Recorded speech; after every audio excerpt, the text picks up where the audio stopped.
Hey guys, subscribe for daily content, and if you're shopping for gear, make sure you check out the description for the newest items at some of the very best online retailers. There's also links for some of the items that I personally recommend. Thanks! What's going on YouTube? Metal Complex here, and today I've got another interesting knife review / knife overview to share with you guys. This is the HEA Designs Elixir V2. They also have the Venom, and as far as I can tell, the difference between the Venom and the Elixir is the milling on the scales. I could not find another difference. Maybe I'm wrong. I don't know. But this is the Elixir. Thanks so much to HEA Designs for sending this to me for review. Thanks to my patrons for supporting me. And please make sure to follow me on Instagram at metal_complex. This knife should be available right now, so I will link it right down below so you guys can check it out if you want to. It does help my channel when you use those links, but that's entirely up to you. Let's go ahead and get a measurement of this knife. Overall length is coming in at about 6.65. It's a little, no, you know what? It's almost exactly 6.5 inches, like almost exactly on the dot, perhaps a hair over, but that's what I'm coming in at. Blade length is only it's not even 2.75, it's like 2.65 inches. Cutting edge is 2.5 on the dot. Let's go ahead and do some size comparisons up against the Ontario Rat Model 1. And if I can get it out of the pouch. The Ontario Rat Model 2. So you can see here it's actually shorter than the Rat Model 2. Let's put it up against the Civivi Elementum. That's a good one. How about, we'll just do a couple today, up against the Spyderco Para 3. And maybe the Benchmade Griptilian, or in this case, the Ritter Hogue. I think that's probably enough. How is the action on this guy? It's pretty good. In fact, it's very good. It's exactly what you would want it to be. The flipper tab, it sticks out quite a ways, but it's very easy to both light switch it and push button it, and it's pretty comfortable. Lock bar access, I was certain, I was like, that's going to be pinchy and I'm not going to like it. Something about specifically how they cut this actually makes it work. Now, the idea here was obviously to make a sort of pill-shaped body that is undisturbed aesthetically by any other line. They wanted that so in order to do that, it means they could not cut this a little lower. I always say it's better to have access and cut it a little lower. So in order to achieve this, they had to just cut as much of a scallop out of each side of the frame in order to allow you to get your finger in there. And it's enough. It actually works. Would it be better if it was lower? Yes, but then you'd take away from the design of it, right? So that's kind of where how I ended up concluding there. But the D10 is tuned exactly right to flip this thing. It feels good. The purpose of the cutout in the blade, I don't know. Nothing. You can't use it to deploy it. There's part of me that kind of wishes that it wasn't there, because I feel like the blade would almost look cooler, but I think it's just more of an aesthetic design choice. But it's non-functional. It's like on the auto stitch, right? The hole doesn't do anything, and that's fine. There's still nothing in the cutting path either way. So these are made in China. I have no idea who the OEM is. They just don't say, but these are made in China. I don't know. I figured people probably knew that. If you didn't know that, that's going to be the case here. Yeah, I have no idea who the actual OEM is. I could sit here and speculate and guess. It feels very similar to a lot of the premier Chinese OEMs that we all are familiar with. But I honestly have no idea. Let's go ahead and move on here. So how about carry profile thickness up against the Spyderco Para 3? It's a little thicker, but it's very beautifully contoured, so I don't really mind it that much. Length and height up against the PM2 and Para 3, you can see here, this guy is going to go pretty easily into the pocket, including the flipper tab, still nowhere near the maximum height of the hump on the Para 3. It's also not even as long as the Para 3, and definitely not the PM2. In and out of the pocket, this thing was pretty great. I mean, it just, because of the shape of it, it's really compact despite being a little bit thicker than the Spyderco PM2. Or I'm sorry, the Para 3. Both of them. Let's go ahead and do a hardware check. I'm going to get out my tools, which are buried. My tools are very inexpensive and very recommendable. You can find them right down in the section of my description that talks about the tools I use on this channel. So, pretty sure we're working with a T8 for the pivot. We definitely are. Then we have T6 for the body screws, which there's only 2 of. This is a very simple knife to take apart and put back together. I wish they were T8, but that's okay. As long as you have the right tools and a place to put your hardware, you should be good to go. Let's go ahead and measure blade stock thickness, which will actually require me to get the knife, get the blade completely out, because the blade sinks completely into the frame when it's closed. So blade stock thickness is coming in at 127 or so thousandths. So a little thinner than what I consider to be the average. Let's go ahead and weigh it. What are the materials? Titanium, and you guessed it, M390. That's what we see a lot. The weight is 3.74 ounces, which is fine. I don't consider that heavy, right? It doesn't have a perfect ounce of weight to inch of blade ratio, but it doesn't need to, right? It's a pretty easy knife to carry. Okay, meat and potatoes time.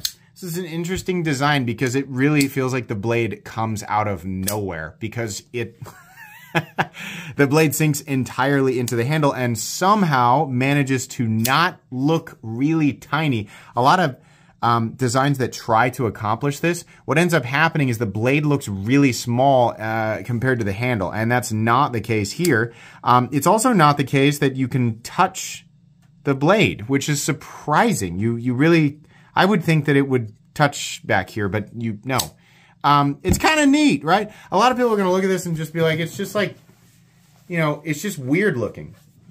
I made the comment that it looks like a fat little bird with no wings or legs when it's closed.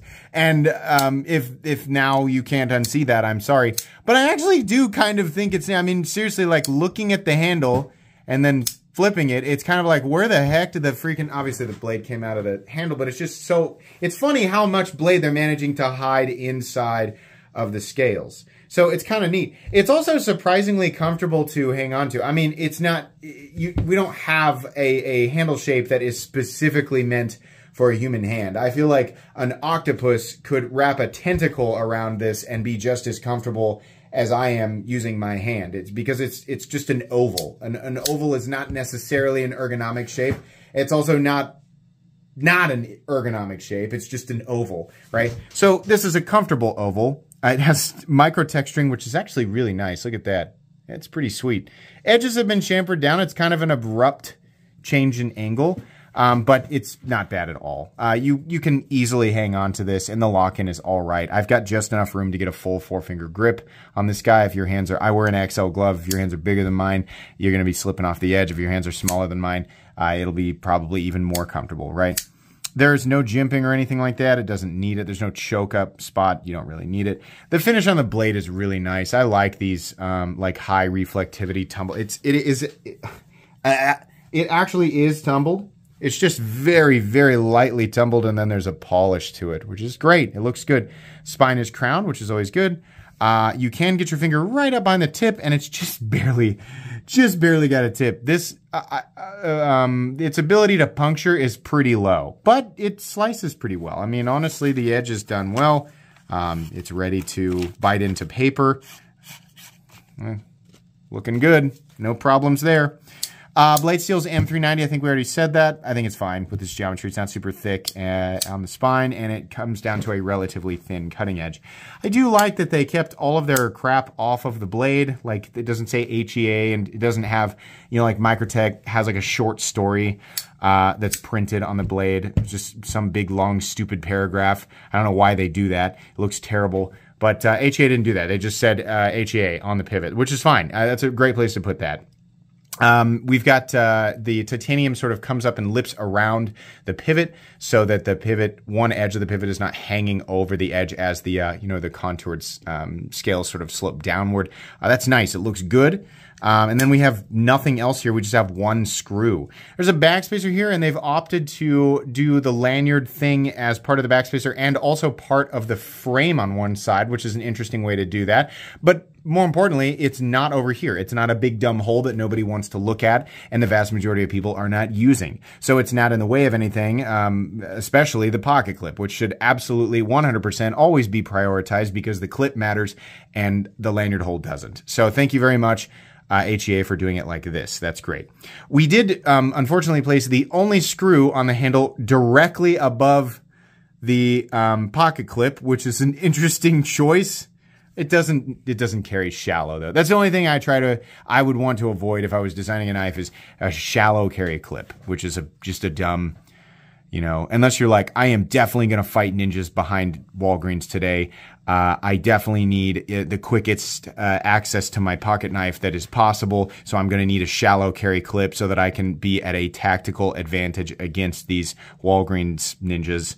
And I just need to be prepared. No, that's dumb. A medium to deep carry clip is always the best. So it's always weird to me that we push the pocket clip down in order to make room for a screw that could literally go like anywhere over here.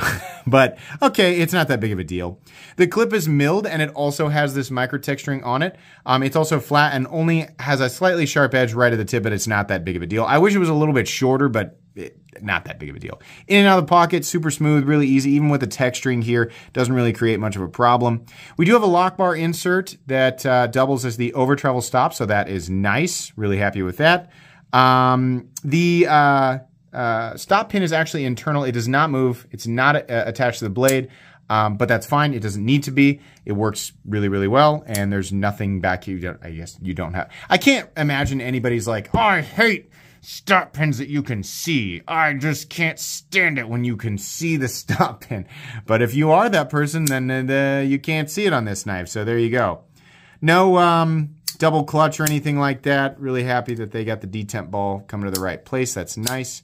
It flips a lot harder than you'd think. It's actually a pretty satisfying flip. No blade play up, down, left, or right. No lock stick. No pivot lash. Very, very consistent in here. Very much feeling like one or two of the premier Chinese OEMs that we're all familiar with, but I can't say for sure because there's no confirmation of it.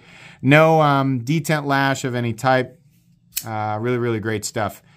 Yeah, this is a cool, I mean, you're either going to like how it looks or you're not going to like how it looks, which is it's the same with everything, right? But this is like a very specific, you know, if you're just like, I love ovals. It is kind of neat though. I mean, it's distinct.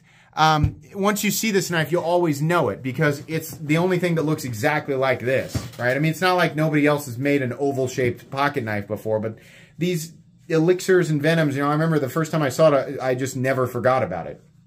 These stick in people's heads.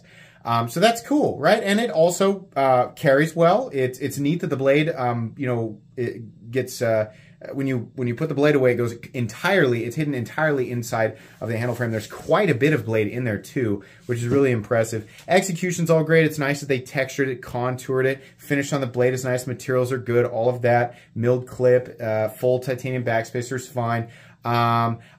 Like I said, I think this is made by, that's actually manufactured by one of the premier Chinese OEMs that we are all way too familiar with. And they want $300 for this thing. I think that's a bit high. I know that the price of everything is going up, but there are a lot of companies utilizing a lot of those same premier OEMs, and their knives are coming in substantially less.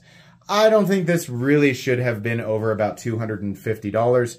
And I don't make knives, I don't manufacture knives, but I do handle a lot of stuff that is made with the exact same level of execution, with the exact same materials, that is essentially as complicated and sometimes more complicated. There's more evidence of work, and it's coming in for way less money, right? So I'm just comparing with other things that are on the market. I think this is a little bit high. I say a little bit. I think it's at least $50 too high versus the competition. It's a cool knife, and if you really like the design, it's made very well. It's like a lot of things that I talk about on this channel. It's obviously made well. It's no longer like a tricky thing to like make a durable, long-lasting, functional pocket knife. It's not hard to do that, and it's not really all that special anymore. They have achieved that here, and it will work. So if you like the design and you're okay with that $300 price tag, then buy it. It's going to make you happy. For everybody else looking for a much more competitively priced option, especially if you want something that is more geared towards, you know, ergonomics and blade function, stuff like that, you have a lot of choices, right? This is cool, and that's about as far as it goes for me. But I still appreciate HEA sending it in and letting me take a look at it. Like I said, there'll be links down in the description if you guys want to check it out for yourselves. That's going to be pretty much it for me today. Please make sure to follow me on Instagram at metal_complex. If you enjoyed this video, leave a like. If you'd like to check out my other content, I do, of course, have lots of videos of knives that are either expensive or inexpensive that I do or don't like, so check those out. And if you enjoy all my content, go ahead and click on that Metal Complex logo right there and subscribe because there's definitely more coming. Thanks again for watching, everybody, and have a great day.